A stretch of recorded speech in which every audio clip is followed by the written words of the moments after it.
Hello, Kill67 Gaming here. I'm back again with another look at the N64 Japanese collection that we're building. It has been a while since we've done one of these, although we picked up games. I haven't really given any of them enough time until now to have a proper look at. Obviously, it's been quite a hectic release schedule on more modern consoles, and unfortunately, N64 got a little bit overlooked. But we're going to address that now. And this episode, we will be having a closer look at a game I picked up that certainly is not available in the West at all. This one is Shin Nippon Pro Wrestling Tohkon Road Brave Spirits.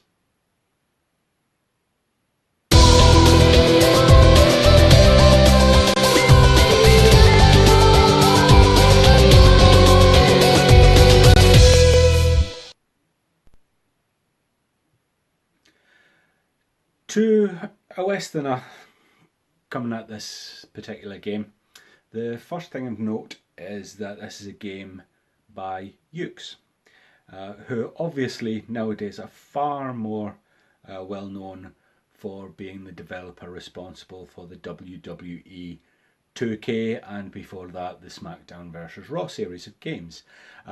This is at a time where they actually owned a controlling stake in New Japan Pro Wrestling, so that would explain how they managed to get the license for that. They didn't actually have to get it; they owned the license to give. The game itself is a good, solid wrestling game. Control wise, you can see the genesis of the SmackDown vs Raw WWE 2K system. Obviously, there's a very different button layout on the N64, having the 6 face buttons and the Z trigger on the middle prong. It's a different setup, but the genesis of it is there, where it's a simple direction and button or combination of buttons to perform the different moves available to your character. If you are a fan of Japanese wrestling, and of course New Japan Pro Wrestling in particular, then you're going to feel right at home in this game. Although we know what Yuke's went on to do, if you're playing this game, the first thing you'll notice is the feel of the game. It feels very Japanese. This doesn't seem like a game that you could simply reskin and put US wrestlers on and put a different license on it.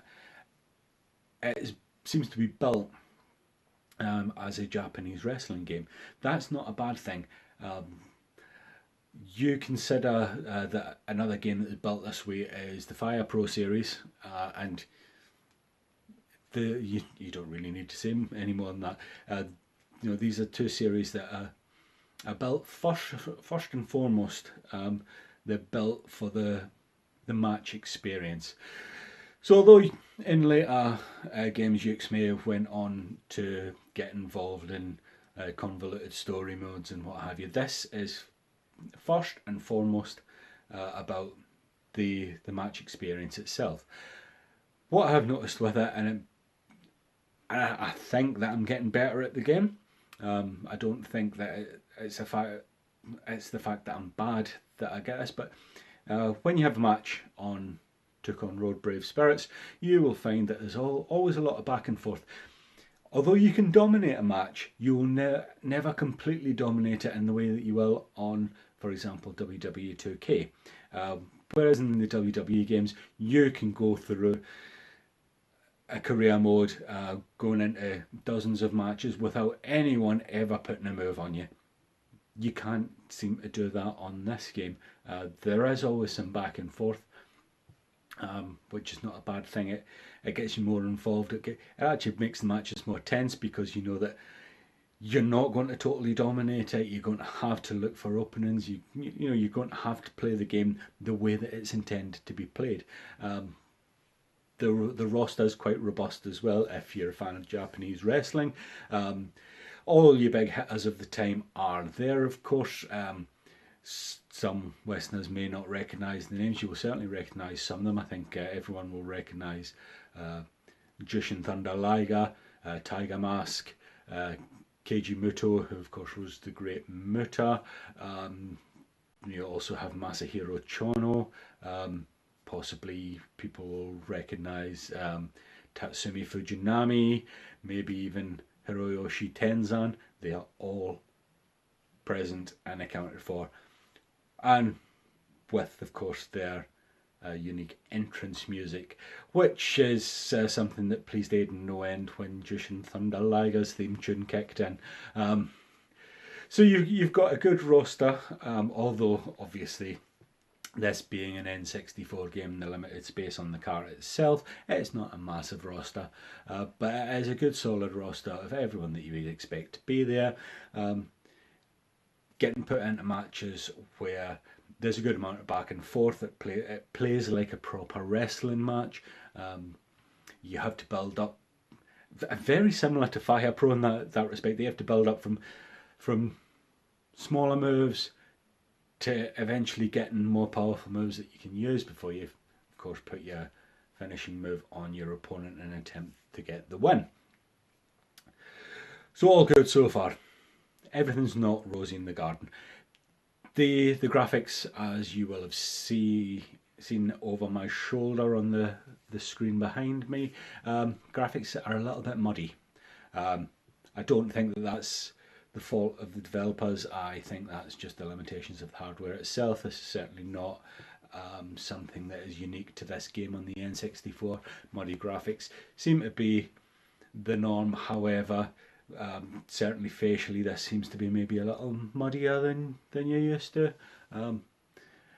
Not that it's a problem picking out which one of you is Tiger Mask or which one of you is Jushin Thunder Liger, or even which one of you is Hiroyoshi Tenzan with those blonde streaks down the side of his head. However, there are a few of the characters who all wear the strong style outfit, which is just the plain black trunks and black boots. That's when it can get a little bit confusing. If you've got multiple characters, although they're different characters, it can be very difficult to distinguish with them. Now in a one-on-one match that's not an issue, because obviously you know which corner you started at. You can always keep track of which characters you own. But there are more than just one-on-one matches in this. There's also, of course, tag team matches, and there is the multiple man match, which in this case is a four-corner match where everyone's on it, fighting for themselves. That's when it can get confusing. If you have a four-man match and they're all wearing the strong style black trunks, black boot combo, you can quite easily lose track of which character you are, which characters you're supposed to be fighting. That's when it gets the graphical muddiness comes in. That having been said, though, it is a very enjoyable game. There is also a career mode, a career mode of sorts. Basically, all you do is you go through a number of matches looking to become the IWGP champion. So everything that you would expect to be there is in fact there, and as purely a wrestling game, it certainly works. The other thing that we obviously have to address with all these Japanese games is how easy it is for someone who doesn't speak Japanese, how accessible the game is to a Western audience. And I have to say, it's not perfect. You can quite easily get into a match. You can get pick who you want to be. The character selection is graphical, so you're not picking a list of names. You're actually picking the picture of the character that you want to be. So that's all very well. However, when you start getting into the options, that's when it gets a little bit tricky. The other problem that I've had, and if someone can help me out with this, I would be eternally grateful, is that I can't manage to get a save on this. I do have controller pack on the controllers for a create saves. Obviously, if it's got a battery save on the cartridge, I should be able to do that. However, I just can't figure out how to do it. Which isn't a massive issue. However, there are 3 unlockable characters, which unfortunately I haven't been able to unlock, just simply because I can't navigate the Japanese text. I have had a look online. Unfortunately, haven't been able to find a translation, which is disappointing, but certainly not game breaking. So the Japanese language, bit of an issue, bit of a non-issue, depending on how you look at it. So that's my thoughts. Obviously, this is a game, as I said, that was there is no equal game to it in the West. It just, as far as I'm aware, didn't come out. I believe that it is the same series of games as gave birth to Power Move Pro Wrestling on the PS1, if you're familiar with that. I might be wrong about that, because obviously you can't take everything that's on the internet at face value. However, I do believe that is part of that series, and that does make sense because there's a lot of similarities there. The biggest difference is the camera angles themselves are a lot better in this game than they are in Power Move Pro Wrestling.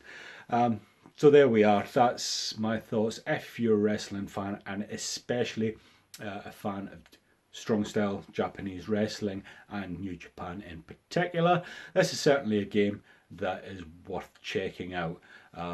Very playable. You get a very good wrestling match out of it. What myself and Aidan have found is that it's incredibly entertaining playing 2 players on it, because there's always that back and forth, and the game doesn't seem to let any one player dominate. You always get a little banter and go back and forth between the 2 players, and it is an awful lot of fun. And I think I will just leave this kind of mini review there. If you've enjoyed the video, please put a like on it. Please subscribe to the channel if you want to see some more of our content. You can even hit the little bell if you wish, which will get you notified every time we upload a video. If you want to share this with anyone or anywhere, please feel free to do so. I know that there's an awful lot of people in the internet wrestling community who may not stumble across this video on their own. If you want to help them find a way there, please do so.